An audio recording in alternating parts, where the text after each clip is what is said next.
Hello dear, कैसे हैं आप। आज हम पढ़ेंगे Gauss theorem application. Gauss theorem application अब तक हमने पढ़ा है। इससे पहले जो इसके लिए पूर्व ज्ञान चाहिए, हमें चाहिए ब्रिज फ्लक्स।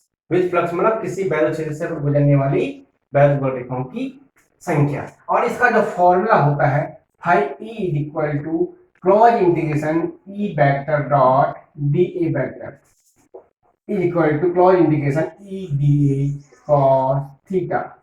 और जो दूसरा हमने पढ़ा है गॉस थ्योरम। गॉस थ्योरम किसी बंद पृष्ठ से होकर गुजरने वाला फ्लक्स, किसी बंद पृष्ठ से होकर गुजरने वाला फ्लक्स उस पृष्ठ से परिबद्ध कुल आवेश का 1/एप्सिलॉन 0 गुना होता है।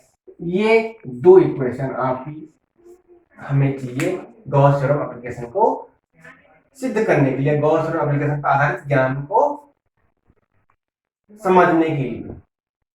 तो हम पहला जो आसानी इसको समझ सकते हैं, हम मानते हैं माना एक प्लस क्यू आवेश है जो कि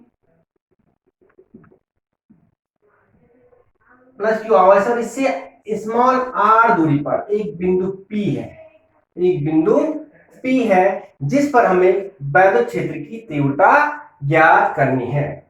ठीक है, प्लस क्यू आवेश, एक बिंदु आवेश है प्लस क्यू और इससे स्मॉल आर दूरी पर एक बिंदु पी है और इस पी बिंदु पर हमें वैद्युत क्षेत्र की तीव्रता ज्ञात करनी है।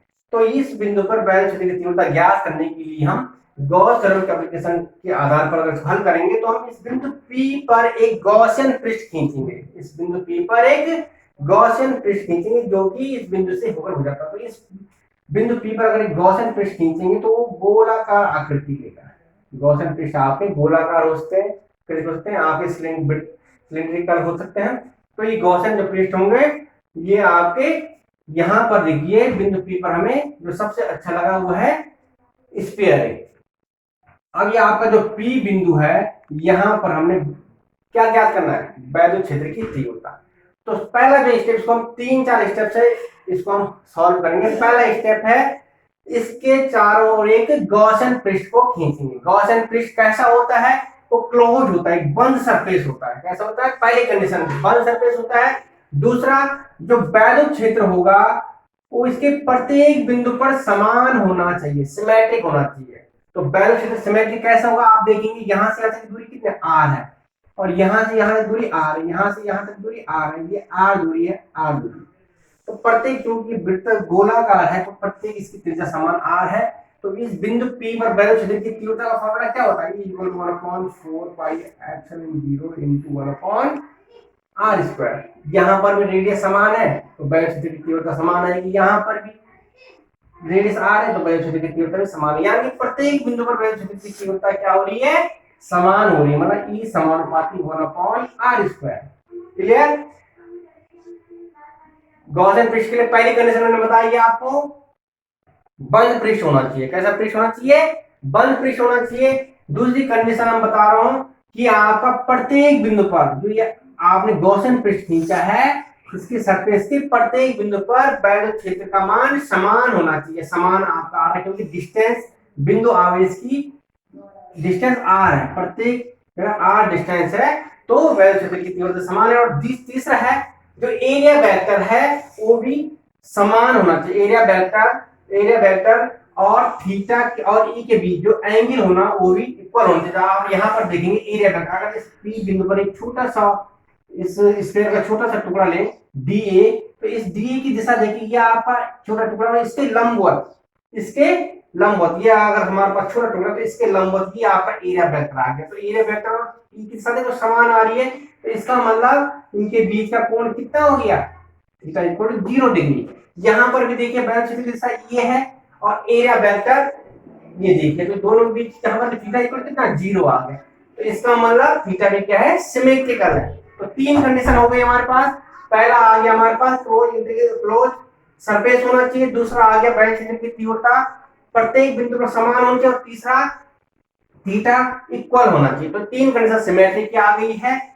इसके बाद इसको हमने 4 स्टेप के आधार पर बहुत ही आसानी से इसको सॉल्व कर सकते हैं। इस बिंदु पर वैद्युत क्षेत्र की तीव्रता ज्ञात कर सकते हैं। पहला जो आपका आएगा, जो हमारे पास फर्स्ट इक्वेशन है उसके आधार पर देखेंगे हम पहले इक्वेशन को लेंगे हम phi E equal to cross integration E D A cos theta. तो हमारे पास जो आया है क्लोज इंटीग्रेशन, आप देखिए ई कांस्टेंट है क्योंकि प्रत्येक बिंदु पर ए का मान क्या है समान, तो ई हमने कांस्टेंट ले लिया। डी ए अब cos थीटा का मतलब cos 0 डिग्री।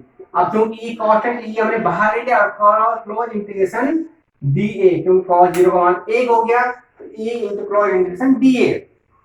और डी ए का मान कितना हो जाएगा, ये क्या आपका ये गोलाकार आकृति स्फीयर है, स्फीयर का एक छोटा पार्ट है, एक और पार्ट ले लीजिए, एक और पार्ट, तो संपूर्ण पार्ट क्या होगी समस्त का एन हो जाएगा, समस्त टुकड़ों एन क्या होगा पूरे गोले का क्षेत्रफल। तो पूरे गोले का क्षेत्रफल क्या है इंटू 4 पाई आर स्क्वायर। तो ये phi E equal to E into 4 pi R square, एक मान आपका ये आ गया। और दूसरा देखिए आप इस मान को अगर हम समीकरण 2 में पुट करेंगे, इस मान को समीकरण 2 में पुट करेंगे हमारे पास आएगा E into 4 pi R square equal to Q upon epsilon 0। E into 4 pi R square equal Q upon epsilon 0। इस मान को हमने समीकरण 2 में हल रखा है, समीकरण 2 में फाई ई के स्थान पर ये मान रखा है।